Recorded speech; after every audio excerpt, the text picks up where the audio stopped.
Hi there folks, Michael from First Aid Oz once again. In the previous video on CPR, we looked at CPR on an adult. On this occasion we're looking at a child. So what determines a child? Basically over the age of 1 and up to the onset of puberty. Of course, take into account the child's development. It's not rather than put a raw age on it because kids develop at different ages. So the procedure is pretty much the same, the guidelines are the same.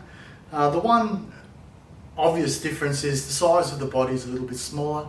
So when it comes to the compressions, the amount of force required to get that same third of the depth of the chest compression is not as great as it would be for an adult. So let's basically run through the same steps as we went through with an adult. So we started with our doctor's A, B, C, D, which we would for all first aid situations. So dangers, okay, ensuring that it's safe for us to proceed and administer first aid and also safe for the casualty. And then response, we want to see whether the person is responsive, particularly conscious or unconscious, and in the case of conscious, whether they're in what we would call an altered state of consciousness, or whether in fact the condition is quite minor, or that maybe there's no condition at all. In the case of CPR, however, this applies to an unconscious person. So when we get to that response stage, we're looking at a situation where there's no response. All right, so at that point in time, we would ring 000. Okay, so we get the paramedics on their way whilst we continue on with the procedure or the process of determining whether the person needs CPR. At this point, that's still not decided yet. Okay, so ambulance is on the way. Okay, we look at whether there's anything obstructing the airways. Okay, so if we do find something obstructing the airways, we clear that where possible, turn the person to the side. May have to stick your fingers in their mouth and so on to do that, or use a plastic scoop, of course. If this was a real person, I would have my gloves on as a barrier, even a face mask. Okay, but in this case with a mannequin, it's not critical, but just bear in mind, with a live casualty, we do want to use those barriers.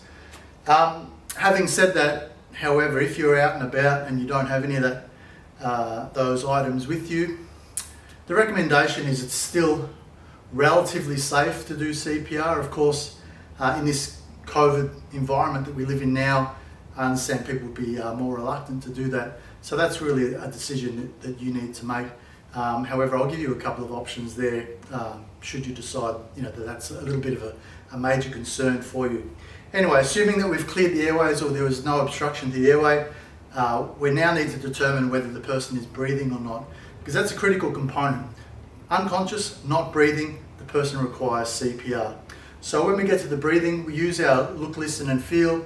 So I would recommend side of your cheek, okay, the person's face, one hand lightly on the side of the rib cage, checking for rise and fall of the chest, any air leaving the nose or mouth, or the sound of any air. The person might be slightly gasping, but there's no real exchange of gases, in which case they still need CPR if they're not getting oxygen in.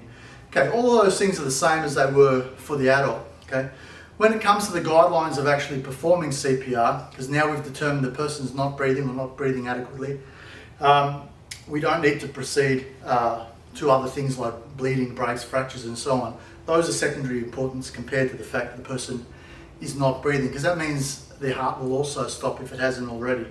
So the guidelines for CPR, as they were for an adult, we're looking at 2 rescue breaths, 30 compressions in this case, third of the depth of the chest compressions at the rate of around about 100 compressions per minute.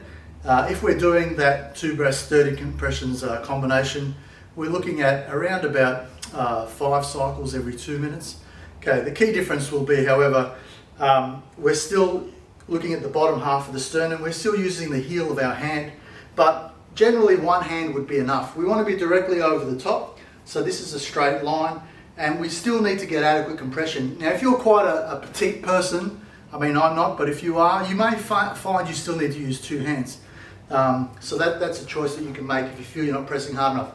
But our 30 compressions, third of the depth of the chest, okay, and so on. So we go 30 and we go 2 breaths. Now, as explained in the previous video, the recommendation for a long time has been commence with 2 rescue breaths, and now there is another option that is commence with the compressions.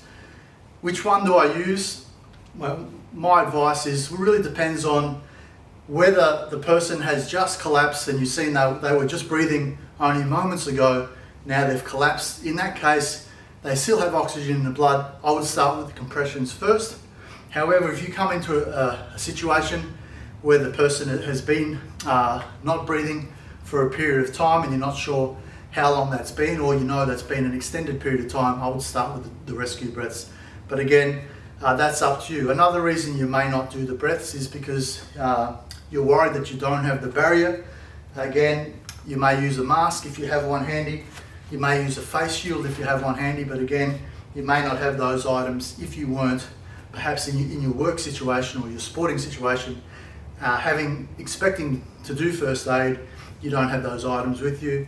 So that's again a decision you need to make. So the third option is that you can do compressions only, in which case, the cycles of 30 compressions and 2 breaths don't really count. It's more a case of continuous compressions. So anyway, so let's look at that then. So we're doing our compressions, we're doing our 2 breaths, bottom half of the sternum, third depth compression, okay, at the rate of 100 per minute, but in a cycle of that 2 to 30. How long do we keep going? Well, we keep going until paramedics arrive to take over, or if the person regains breathing or consciousness, if we physically can't continue, or if it becomes unsafe for us to continue. So in which case, we would need to stop and reassess the situation, or even move the person to a different environment. Having said all that, however, understand CPR works best when it's done in conjunction with defibrillation. We're not focusing so much on defibrillation in this video. We do have a separate video for that. But in the case where a defibrillator is present, you need to get the defibrillator on that person as soon as possible. If you're the only person on the scene and you know there's a defibrillator around, you need to go and get that defibrillator as quickly as you can. If you have a second person, in that case you commence CPR immediately and you continue CPR until the other person returns with the defibrillator. As soon as they return, you put the defibrillator on immediately, and then the defibrillator will pretty much tell you what to do from there. It most likely will still involve doing more CPR depending on what the defibrillator finds. So remember, once again, for the chances of survival for this person, CPR and defibrillator work best together. But in this case, for the purpose of this video, we're looking purely at the CPR component.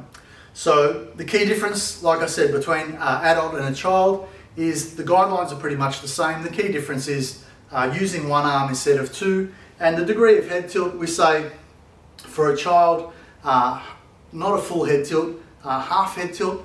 The degree of difference is not that great, okay, but that's according to the recommendations. So that's CPR for child. So keep an eye out for our other CPR video, our third one, which is a CPR for an infant. Thank you.